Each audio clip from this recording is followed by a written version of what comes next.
I am Parth Thakur as Hitesh. Hi, I'm Bhaskar Bojak as a Hitesh. Yeah, right side Mitesh, left side Hitesh. બીજી વાર તારો હાથ કપાવીશ અંદર નાખ્યો તો વાળ નહીં કાપું.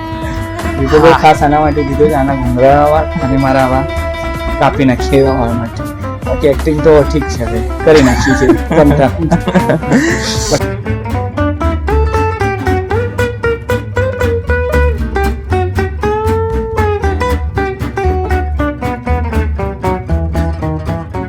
અને સ્પેશિયલ થેન્ક્સ ટુ ચકો ગુપ્તાની ગેલેક્ટિક મોશન પિક્ચરના પ્રોડ્યુસર અને ભાવના મોદી મનપસંદ મૂવીના પ્રોડ્યુસર. બંનેનો ખૂબ ખૂબ આભાર કે અમને બંનેને ફર્સ્ટ ફિલ્મમાં કામ કરવાનો ચાન્સ મોકો આપ્યો છે. Thank you so much. It was great pleasure working with દર્શનભાઈ એન્ડ સુપ્રિયાબેન. એટલું બધું મોટિવેશન આપતા હતા એમની સાથે કામ કરીને મજા આવી. નાક જોવા